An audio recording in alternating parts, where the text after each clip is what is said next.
जय श्री कृष्णा। कल्याण ज्योतिष में आप सभी का स्वागत है। आज मैं सिंह लगन के बारे में आपको जानकारी दूंगा। जैसे आप हमारे चैनल पर कल्याण ज्योतिष पर सुनते आ रहे हैं कि मेष लगन की अगर कुंडली हो तो हम 9 ग्रहों की कैसे निर्णय करेंगे कि कौन ग्रह शुभ है कौन ग्रह अशुभ है।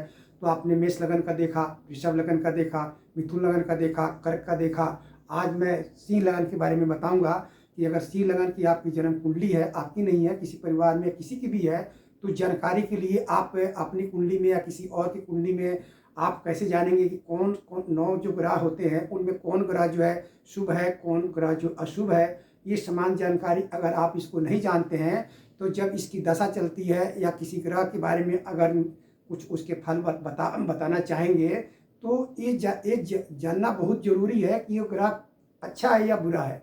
और उसके अनुसार अगर ग्रह खराब है तो आप उसको उपाय कर सकते हैं या किसी को उपाय करने के बारे में बता सकते हैं। फिर मैं बताऊंगा 9 ग्रह की कौन ग्रह खराब होते हैं तो क्या उपाय करना चाहिए।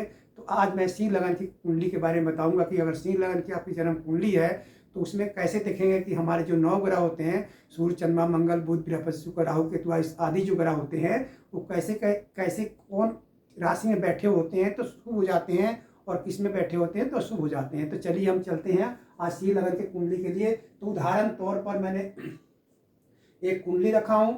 ये कुंडली है शाहरुख खान की और इनका जो बर्थडे है 2 नवंबर 1965। टाइम है इनका 2:30 रात्रि का टाइम है। जन्म स्थान दिल्ली है। तो एक उदाहरण तौर पर मैंने सिंह लगन की कुंडली हमको चाहिए तभी आपको समझ पाएंगे। कुंडली रखा हूँ और आपको हम ये चार्ट रखा हूँ। इसमें चार्ट में कैसे देखना है, जो ऊपर जो है ये ऊपर जो लिखे हुए हैं शुभ अंक लिखे हुए हैं और नीचे जो लिखे हुए हैं अशुभ है। और उसमें जो ये भी लिखे हुए हैं शुभ अशुभ, कुछ ऐसे अंक कुछ ऐसे जगह में ग्रह बैठ जाते हैं होते हैं जो न तो उसको हम शुभ कह सकते हैं न तो उसको अशुभ कह सकते हैं। तो आप इसको समझने के लिए कि आपकी अगर कुंडली में अगर ऐसी कोई ग्रह है तो आप उसको अपने समझ सकते हैं कि ये ग्रह जो है हमको न ज़्यादा अच्छा फल देगा न ज़्यादा खराब देगा, यानी समान रहेगा। तो इसी विषय पर हम चलते हैं। पहले हम ये शाहरुख खान जी की कुंडली है, इस कुंडली के बारे में बता देते हैं कि शाहरुख खान की उनका जो कुंडली है जन्म कुंडली है तो उनका मतलब उनके संक्षेप में थोड़ा जीवन हम बता देते हैं कि उनकी कुंडली में क्या है, विश्लेषण कर देते हैं। फिर आपको चलते हैं इसके कैसे हम समझेंगे कि इस सिंह लगन कुंडली में कौन ग्रह शुभ होते हैं, कौन ग्रह अच्छे होते हैं, कहाँ बैठने से किस राशि में होते हैं तो शुभ हो जाते हैं और किस राशि में बैठे होते हैं तो अशुभ हो जाते हैं। ये सब राशि के अंक लिखे हुए हैं। तो आप समझ रहे हैं मेष लगन की आपने समझा, वृषभ की समझा, मिथुन का समझा, आप कर्क का समझा। आज मैं सिंह लगन के बता रहा हूँ, फिर मैं कन्या के बताऊंगा, तुला, इस तरह 12 राशियों के बारे में बताऊंगा। तो हम ये शाहरुख खान जी के जन्म कुंडली है, इनका बर्थडे आप समझ गए। तो देखते हैं इनके सिंह लगन की कुंडली है और लगन का स्वामी जो है सूर्य जो है तीसरे स्थान में तुला राशि में बैठे हो।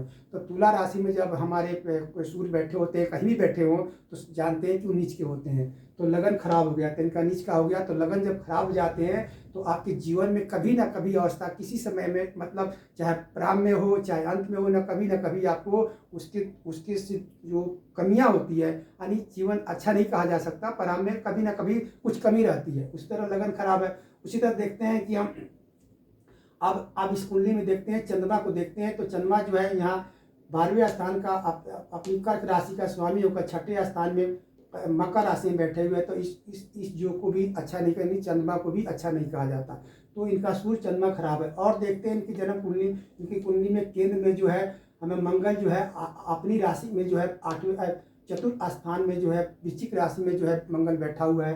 तब कहते हैं जब मंगल जो है केंद्र में अपनी किसी राशि में बैठा हो, अपनी राशि में बैठा हो, चाहे मेष में हो चाहे वृश्चिक में हो चाहे मंगल अपनी उच्च राशि में हो, तो ये पंच महापुरुष योग का सृजन होता है। और मंगल से कौन सा योग का सृजन होता है? मंगल से रुचक नामक पंच महापुरुष का सृजन हो जाता है। तो जब पंच महापुरुष योग का आपकी जन्म कुंडली में सृजन हो जाते हैं तो उस सब दोष को नष्ट करके जो है वो आदमी को राज्य उच्च पद पर पहुंचाने की वो शक्ति रखता है और वो कुंडली जो है सुधर जाती है। उसी तरह शनि देखते हैं कि 7वें स्थान में जो है अपनी राशि में बैठे हुए हैं।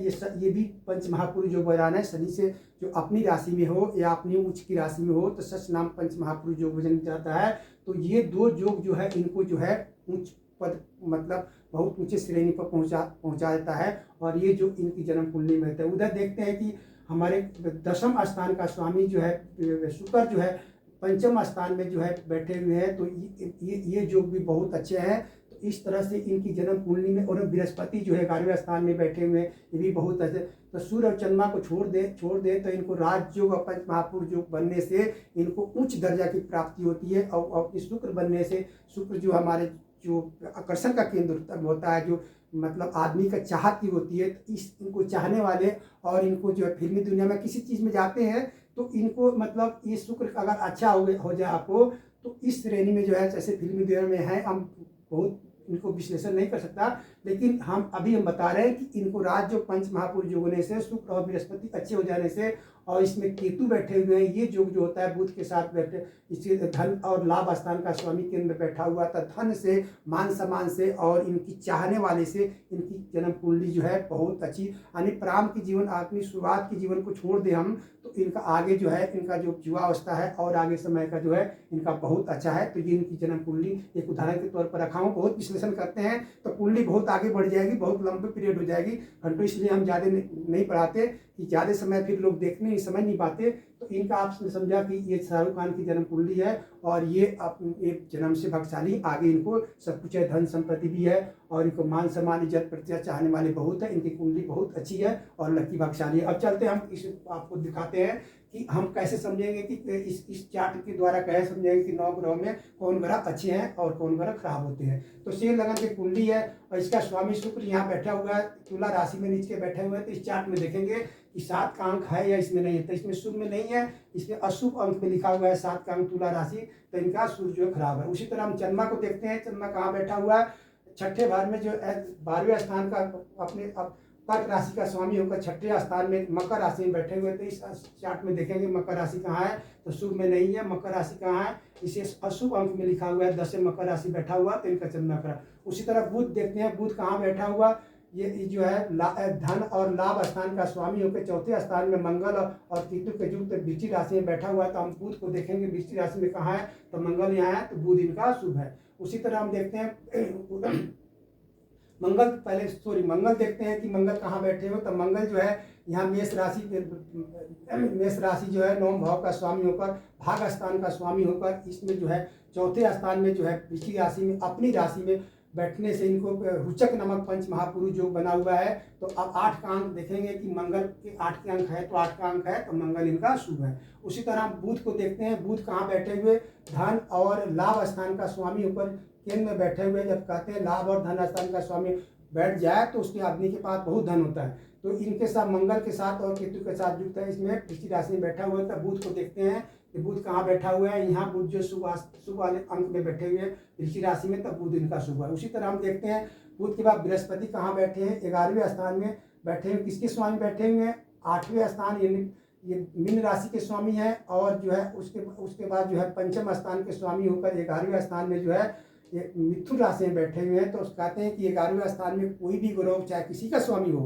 वो 11वें स्थान में ग्रह बैठा होता है तो शुभ होता है। अब देखते हैं इसमें कहाँ से अंक है, तो इसमें हम देखते हैं कि ये इसमें शुभ अंक में लिखा हुआ है, 3 का अंक लिखा हुआ है, तो इनका बृहस्पति जो है, इनका बृहस्पति शुभ है। अब शुक्र देखते हैं, शुक्र कहाँ बैठे हुए हैं, यहाँ 10वें स्थान का स्वामी होकर के, और ये तृतीय स्थान का स्वामी होकर पंचम स्थान में धनु राशि में शुक्र बैठे हुए हैं। तो 9 का अंक देखेंगे, शुक्र में 9 का अंक है, तो 9 का अंक है, तो इनका शुक्र भी शुभ है। उसी तरह शनि देखते हैं, शनि कहाँ बैठे हुए हैं, ये सप्तम स्थान में अपनी राशि में बैठे हुए हैं, लेकिन छठे स्थान का भी स्वामी है।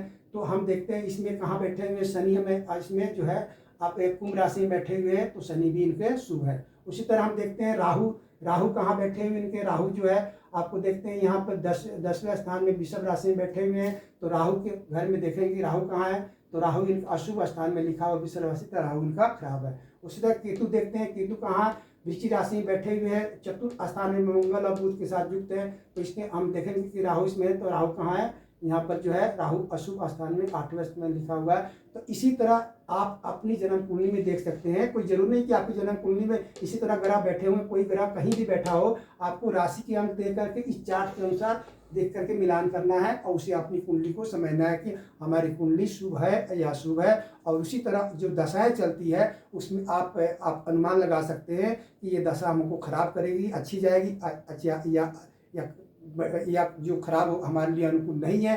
तो अगर अनुकूल नहीं है तो उसकी जो उपाय होते हैं उपाय कर सकते हैं।